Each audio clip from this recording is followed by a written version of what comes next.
जय हिंद बच्चों, मैं प्रकाश सनी मैथ अड्डा 16 पे आप सभी बच्चों का स्वागत करता हूं। बच्चों, आज हम कक्षा 10 का मॉडल पेपर 2 पढ़ेंगे। बच्चों, इस मॉडल पेपर के 2 क्वेश्चन हमने पिछले वीडियो में कर लिए थे, आज 3 से स्टार्ट करेंगे। तो इसको स्टार्ट करने से पहले आप सभी से निवेदन है कि आप मैथ अड्डा 16 के चैनल को सभी बच्चे सब्सक्राइब कर लेंगे, शेयर करेंगे, लाइक और कमेंट करेंगे। जो बेल आइकन वाला घंटा उसे अवश्य प्रेस कर लेना बच्चों, ताकि आने वाला नोटिफिकेशन सबसे पहले बच्चों आप प्राप्त कर सके और क्लास का आनंद उठा सके। साथ में बच्चों, आपको इस वीडियो की क्वालिटी बढ़ा लेनी है ताकि आपको सही से वीडियो देख पाओ, आप क्लास को अच्छे से देख पाओ। क्योंकि कई बच्चों की शिकायत आ रही है कि सर हमें दिखाई नहीं दे रहा वीडियो में, तो उसकी क्वालिटी आपकी डाउन है, क्वालिटी को बढ़ाइए ताकि आपको साफ दिखाई दे। ठीक है, तो अब चलो प्रश्न को स्टार्ट करते हैं। तो देखिए, अति लघुरातो प्रश्न है ये क्वेश्चन नंबर 3 से, जो अभी संख्या 3825 को अभाज्य गुणनखंडों के गुणनफल के रूप में व्यक्त कीजिए। आपको क्या करना है, इस 3825 का आपको क्या करना है, गुणनखंड करना, और उसको भी किसके गुणनखंडों को गुणनफल के रूप में लिखना है। ठीक है, तो देखो जैसे कैसे लिखेंगे। सबसे पहले हम लिखते हैं 3825। ठीक है, 3825 लिखा। अब उसके बाद में क्या करना है, अब यहां से देखिए 3825 को सबसे पहले देखो बच्चों, जिसके अंतिम संख्या कितनी होती है, जिसकी अंतिम संख्या हमारे पास जो है 5 होती है, तो याद रखना जिसकी अंतिम संख्या 5 होती है तो उसमें या तो 3 का भाग जाएगा या फिर किसका जाएगा, 5 का। सबसे पहले किस अभाज्य संख्या से विभाजित होंगे, या तो 3 से या फिर किससे, 5 से। तो यहाँ 3 का देखिए, 3 एकम 3, 3 दूनी 3 का चला जाएगा, 3 एकम 3, अभी पूरा चलेगा। इसमें जाएगा 3 दूनी 6, कितना बच गया हमारे पास, 2, ये हो गया 22, 3 7 21, एक बच गया, और 3 पंजो 15। फिर जाएगा 3 का, तो 3 का लगाओ, कितनी हो जाएगा, 3 चौक 12, इसमें साथ में लगाओगे 3 दूनी 6, फिर एक बच गया, तो ये 15 हो गया, 3 पंजो 15। लेकिन अब नहीं जाएगा बच्चों, क्योंकि इसमें चला जाएगा, लेकिन यहाँ पे क्या बचेगा, फिर 5 5 में नहीं जाना, 5 का जाएगा। अब 5 का लगाओ, तो यहां से 5 का लगाओ तो कितना आएगा, 8 पंजो 40, फिर कितना बच गया आपके पास, 2, तो ये हो गया 25 50 25। फिर 5 का लगाओगे तो यह कितने में जाएगा, 5 एकम 5, फिर कितना बच गया, 3, तो ये हो गया 35, ये हो गया 7 पंजो 35। अब जाएगा 17 का, 17 एकम 17। तो इस 3850 को आप कैसे लिख सकते हो, 3825 को यहां आ गया 3 गुणा 3 गुणा 5 गुणा 5 गुणा 17। या फिर आप अगर इसको घात के रूप में लिखना चाहो, इसने घात के रूप में तो नहीं पूछा, इसने सिर्फ क्या है, गुणनफल के रूप में पूछा है, तो आप इस तरह लिखोगे इसे। तो यही आपका क्या रहेगा, उत्तर रहेगा, जो 1 नंबर का क्वेश्चन है। आपको देखो 1 नंबर का क्वेश्चन दे रखा है, कैसे पूछ रखा है, इसमें थोड़ी सी है ना, तो थोड़ा बड़ा क्वेश्चन है ये थोड़ा सा, लेकिन बस आप आसानी से कर पाओगे इसे। तो स्क्रीनशॉट लीजिए, फिर अगला कर लेते हैं। अगला क्वेश्चन देखिए बच्चों, इस प्रश्न नंबर 3 का दूसरा क्या लिखा है, यदि द्विघात बहुपद x square plus 3x plus k का एक शून्य 3 है, तो आपको k का मान ज्ञात करना है। किसका मान निकालना है, k का मान।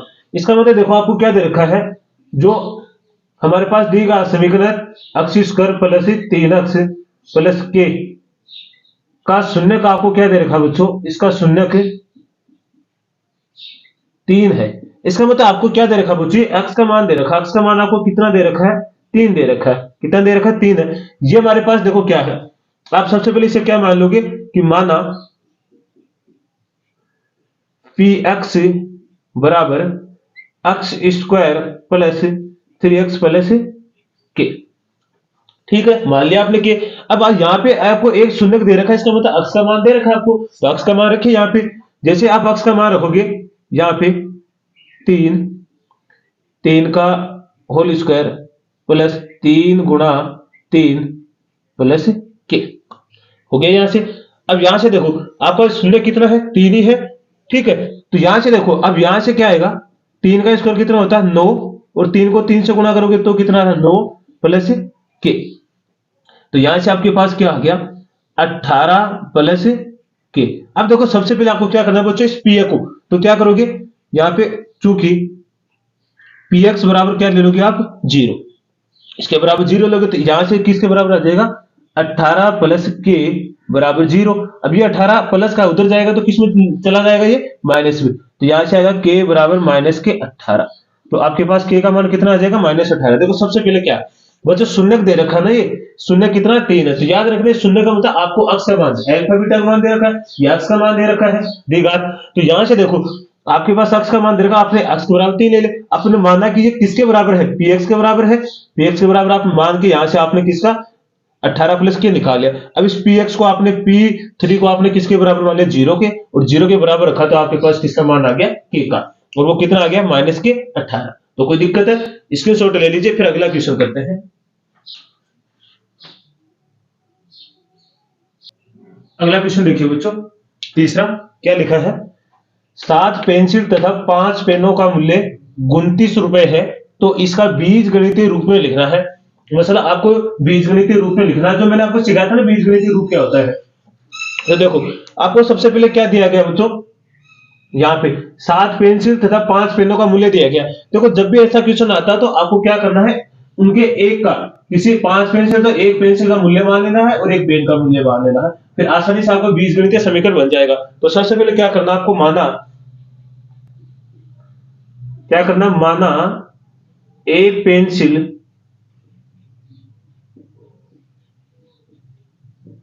पेंसिल का मूल्य ₹8, ठीक है, तथा एक पेन का मूल्य ₹Y है। कोई दिक्कत है यहां तक?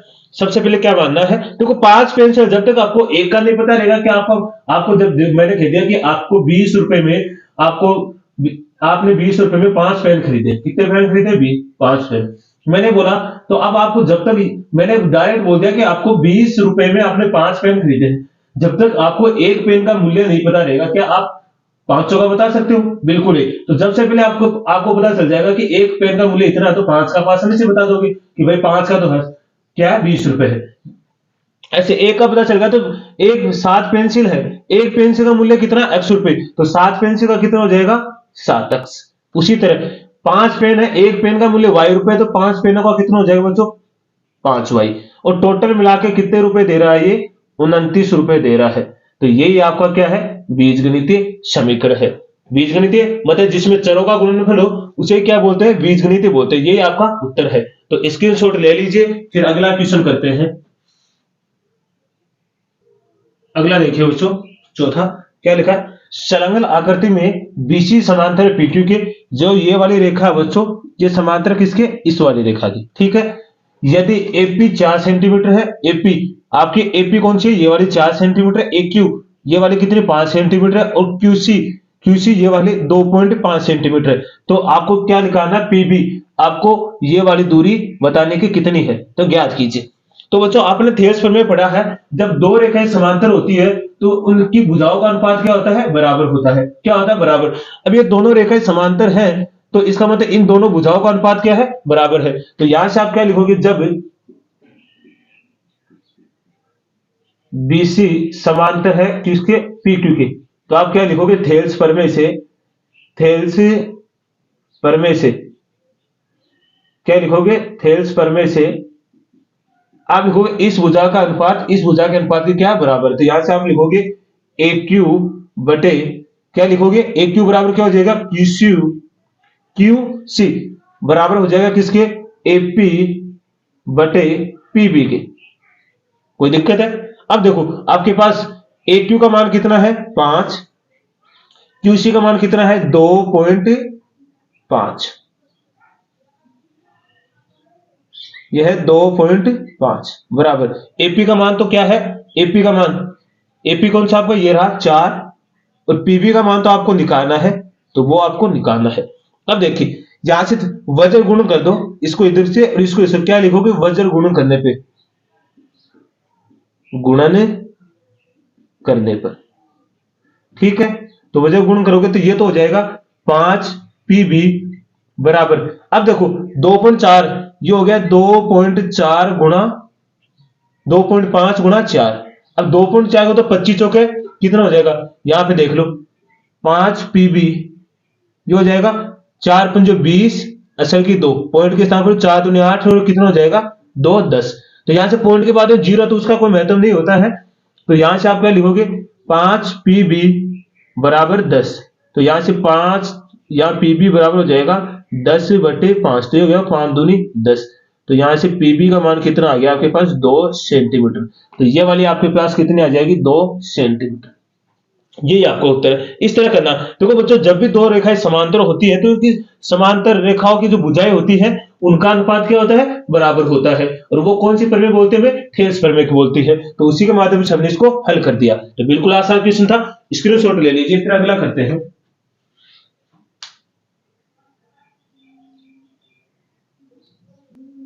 अगला क्वेश्चन देखिए बच्चों, क्या लिखा है 5 का, बिंदु -2 9 की अक्ष अक्ष पे दूरी ज्ञात कीजिए। जब भी बच्चों ऐसा क्वेश्चन आता है, जब अक्ष अक्ष का नाम लेता है तो आपको y वाला बिंदु बताना है, और जब y वाला नाम लेता है, y अक्ष लेता है, तो आपको अक्ष वाला बिंदु बताना है। देखो अब ये क्या बोला है, अक्ष अक्ष पे दूरी बताइए, तो आपको कौन सा उत्तर बताना है, y वाला। तो आप क्या बताओगे, यहां से अक्ष अक्ष से दूरी क्या होगी, अक्ष अक्ष से दूरी बताओगे तो आपके पास कितनी होगी 9।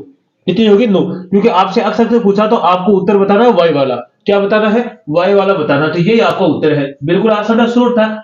ऐसे ही अगला देखिए क्या लिखा, यदि एक गोले का संपूर्ण पृष्ठीय क्षेत्रफल 36 सेंटीमीटर स्क्वायर है तो उसकी त्रिज्या ज्ञात कीजिए। क्या करना है आपको, गोले का संपूर्ण पृष्ठीय क्षेत्रफल दे रखा है और आपको क्या पूछा गया, त्रिज्या पूछा गया। तो सबसे पहले आपको गोले का संपूर्ण पृष्ठीय क्षेत्रफल लिखना है।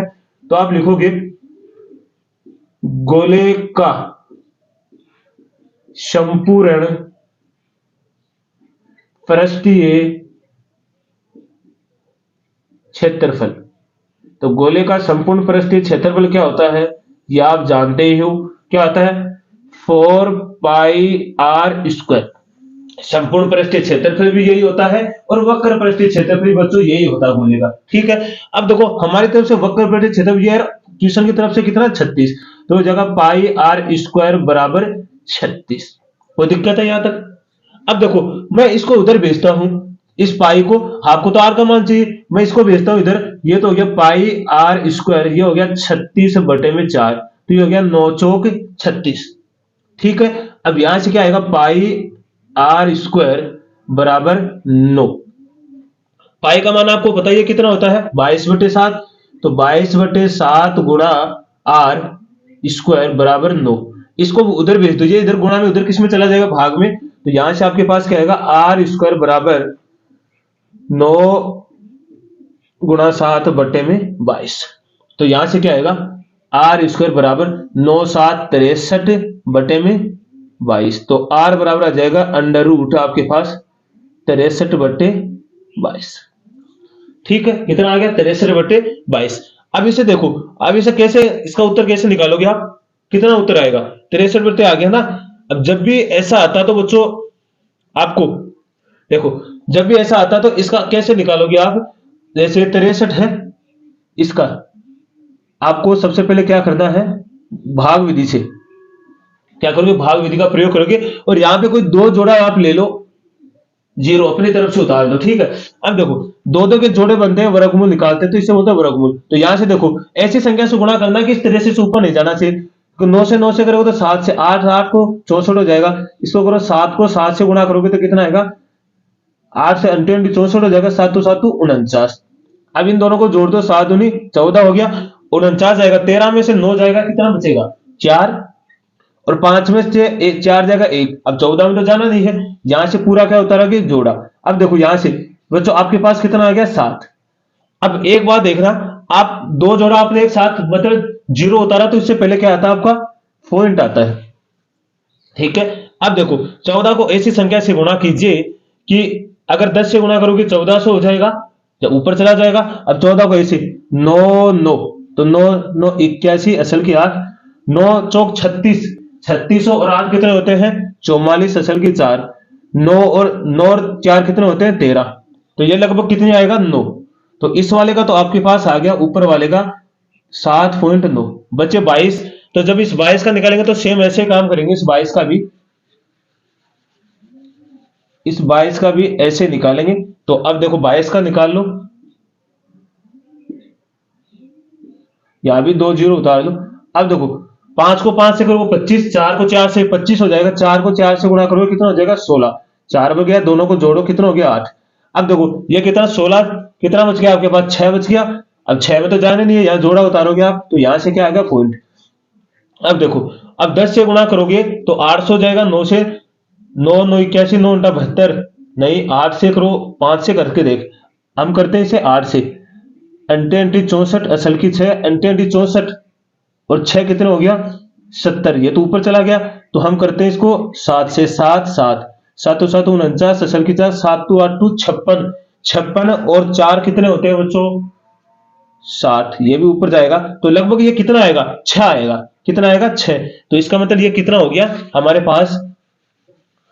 देखो ये निकालने का तरीका आपको हमेशा के लिए याद रहेगा, ये नीचे कितना आ गया आपके पास, कितना आ गया था 4 पॉइंट कितना था, कितना आया था वो 4 पॉइंट 4 तो आ गया, 4 चौक 16 आपके पास बच गया था कितना 6, तो आपने गुणा किया अंटे अंटे 64, वो 7 से कर लिया 6 6 36 गुणा कर लो, उसको कितना हो गया था 8 6 6 36 असल की 3 8 पंजो 40 और 8 6 48 49 50 51, तो लगभग ये आ गया था 6।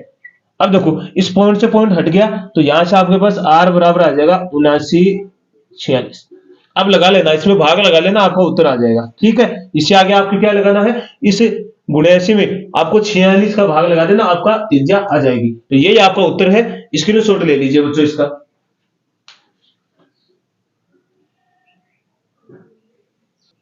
स्क्रीनशॉट ले लीजिए, ले लिया होगा आपने। तो चलो फिर अगला क्वेश्चन, अगला क्वेश्चन देखिए बच्चों क्या लिखा है। एक बेलन और एक शंकु, शंकु आधार तथा ऊंचाई समान है। एक शंकु के क्या लिख देते हैं यहाँ पे, शंकु के आधार ऊंचाई क्या है समान है, तो इनके आयतनों का अनुपात ज्ञात कीजिए। इनके आयतन उनका अनुपात ज्ञात करना। जैसे मानो बच्चों एक तो ये बेलन है हमारे पास,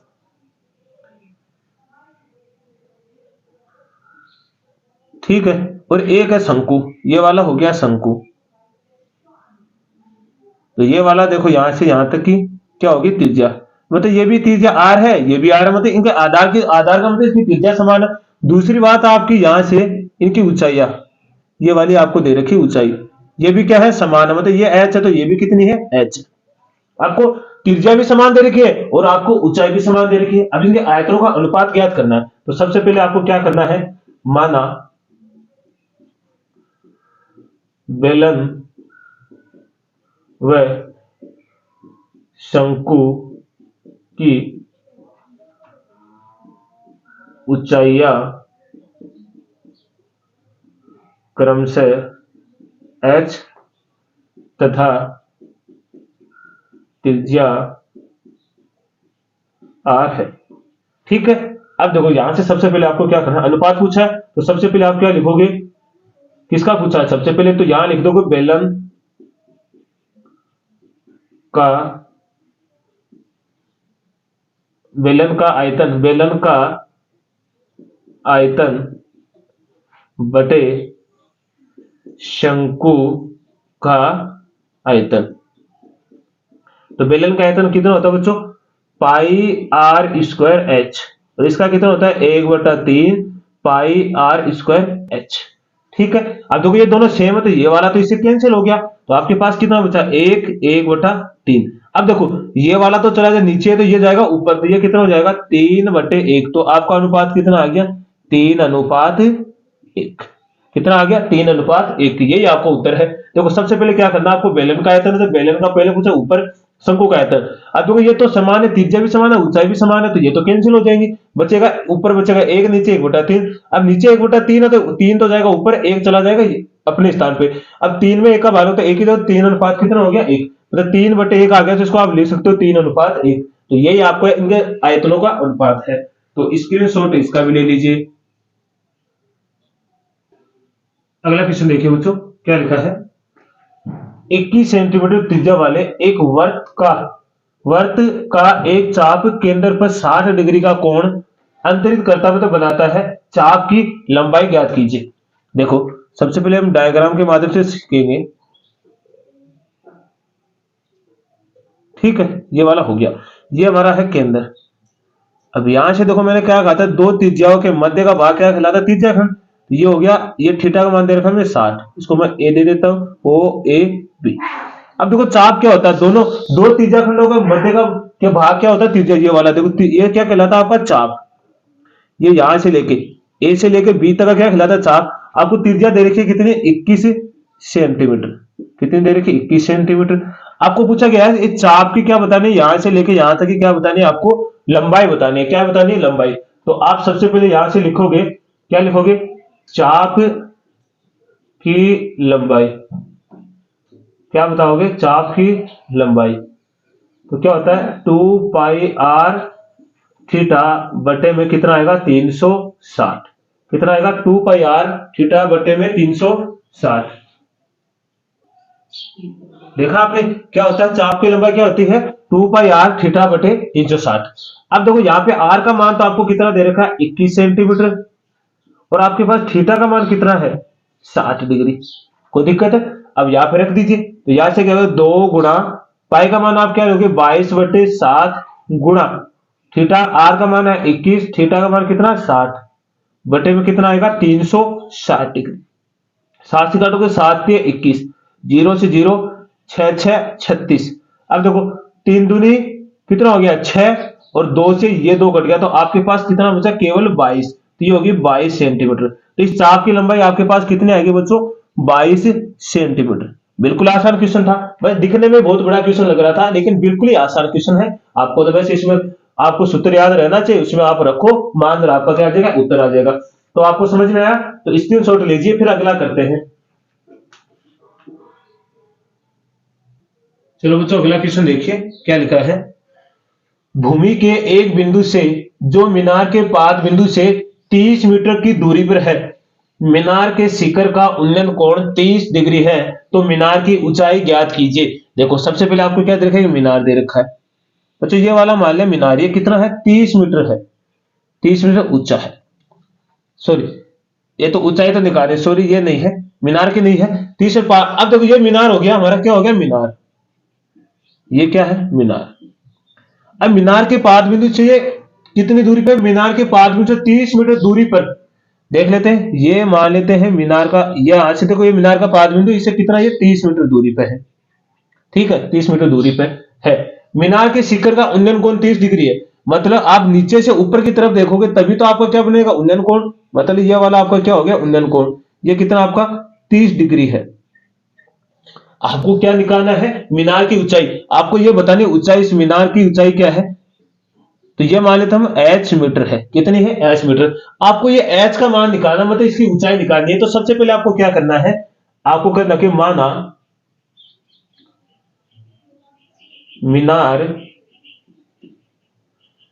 मीनार की ऊंचाई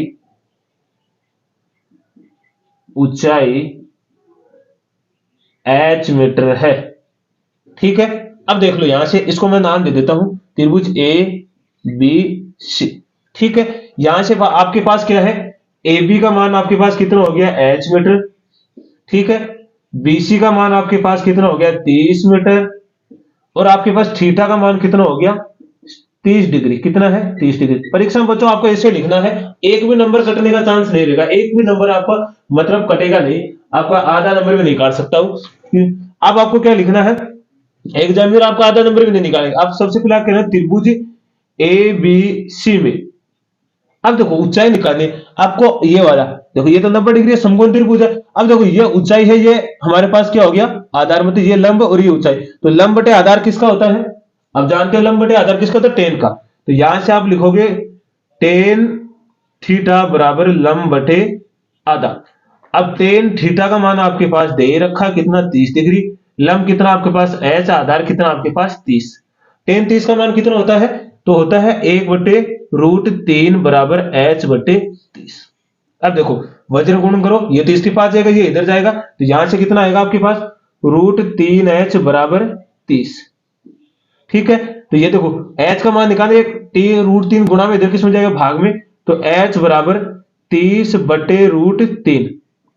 अब देखो इसका क्या करना है बच्चों, परमेकरण करना है। तो √3 को देखो, √3 से आपको ऊपर गुणा करना है और √3 से आपको नीचे गुणा करना है। h बराबर 30 √3। देखो √3 को √3 से गुणा करोगे तो कितना आता है, 3 आता है।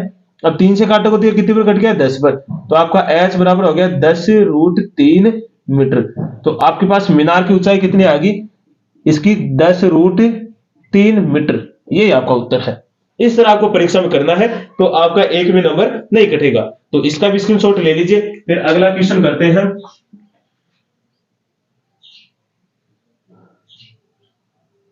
चलो बच्चों अगला क्वेश्चन देखिए। क्वेश्चन नंबर इसका 10 है, तीसरे क्वेश्चन का 10 है। एक वृक्ष पृथ्वी से 4 मीटर की ऊंचाई से टूटकर इस प्रकार गिरता है कि इसका ऊपरी सिरा पृथ्वी से 30 डिग्री का कोण बनाता है। वृक्ष की ऊंचाई ज्ञात कीजिए। आपसे क्या पूछा गया है, वृक्ष की कुल ऊंचाई ज्ञात कीजिए। आपसे वृक्ष की मतलब इस पेड़ की आपको टोटल ऊंचाई पूछी गई है। जैसे मान लो ये वाला पेड़ है, ये कितना है, 4 मीटर है बच्चों, 4 मीटर। अब ये 4 मीटर ऊंचे से मतलब क्या बोला, 4 मीटर की ऊंचाई से टूटकर मतलब 4 मीटर से ऊपर मान लेते, यहां से पेड़ टूटता है और ऐसे जमीन को छूता है। क्या करता है, थोड़ा समय इसको क्या करता है, जमीन को छू लेता है। अब ये वाला हो गया और ये है ऐसे। अब ये जमीन को छू रहा है तो ये वाला यहां तक हो गया। अब ये जमीन को छूता है तो कितने डिग्री का कोण बनाता है, 30 डिग्री का कोण बनाता है। आपको पूछा गया इस पेड़ की टोटल लंबाई, मतलब आपको ये वाली लंबाई और ये वाली लंबाई, पेड़ की टोटल लंबाई तो ये होगी ना जो टूट के भाग टूटा है। तो अगर टूट के यहां से पेड़ टूटा है और यहां इस जमीन के भाग को क्या किया है, छू लिया है, तो आपको पेड़ की ये वाली लंबाई और ये वाली लंबाई टोटल मतलब क्या बताना है, ए बी सी। क्या बताए, टोटल पेड़ की लंबाई बतानी है। तो टोटल पेड़ की लंबाई देखो आपके पास ये वाली है, एक तो ये वाली बतानी है और एक ये वाली, इन दोनों को जोड़ेंगे मतलब आपको क्या बोला कि ए बी प्लस ए सी, ये टोटल क्या है, पेड़ की लंबाई है। क्या है, टोटल पेड़ की लंबाई है। क्या समझ में आया आपको? यहां से मैंने क्या बोला कि आपको एक टोटल लंबाई बतानी पेड़ की। देखो यहां से लेके यहां तक की पूरी। तो यहां से देखो आप क्या करना है, तो यहां से मैं क्या लिखूंगा, तो आपको लिखना है पेड़ की कुल लंबाई।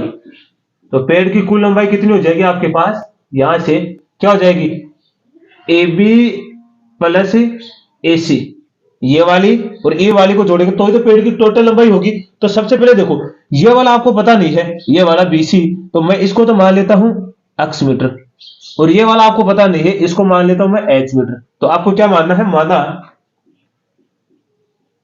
माना बीसी एक्स मीटर तथा एसी एच मीटर है।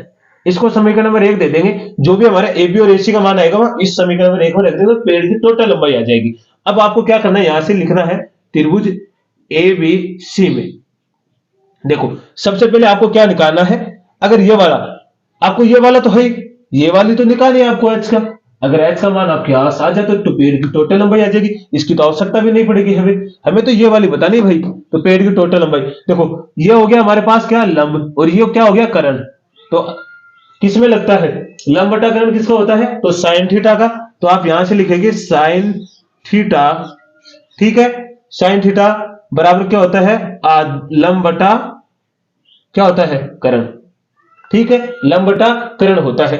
तो यहां से देखो साइन थीटा का मान आपके पास कितना है, 30 डिग्री, लंब आपके पास कितना है 4, और करण कितना है h। साइन 30 का मान कितना होता है 1/2 4h, वज्र गुण करोगे तो ये इधर जाएगा, ये वाला इधर हो जाएगा। तो यहां से कितना आएगा, h बराबर 4 गुणा 2, तो यहां से h बराबर कितना आ गया 8 मीटर। क्या आ गया 8 मीटर, और ये h है क्या आपका, h ये क्या है आपके 8 मीटर। अब पेड़ की टोटल लंबाई है तो यहां से आप क्या रखोगे, पेड़ की कुल लंबाई, तो यहां से लिखोगे पेड़ की कुल लंबाई, कुल लंबाई। कुल लंबाई का मतलब आप समझे बच्चों, यहां से देखो ए बी कितना आपके पास 4, दूसरी बात ए सी आपके पास कितना हो गया 8, तो दोनों को जोड़कर टोटल कितना हो गया 12। तो ये कितनी आ जाएगी आपके पास 12 मीटर। कितनी आ जाएगी 12 मीटर। बस यही तो बताना था ना आपको, टोटल पेड़ की लंबाई पूछी तो कितनी आ गई 12 मीटर। तो ये कोई दिक्कत है आपको तो स्क्रीनशॉट ले लीजिए। और बच्चों अब हम आज के लिए इतना ही करेंगे, क्योंकि आगे हमारे जो क्वेश्चन है वो दो नंबर वाले क्वेश्चन चलेंगे। अब बच्चों हमने एक नंबर वाले क्वेश्चन है वो सभी को कंप्लीट कर लिया है। तो अगले वीडियो में हम पढ़ेंगे 2 नंबर वाले क्वेश्चन, और मतलब क्वेश्चन नंबर 4 से स्टार्ट करेंगे। ठीक है, तो आज के लिए हम यही विराम लेते हैं। तो सभी को मैथ अड्डा सीखने की तरफ से धन्यवाद।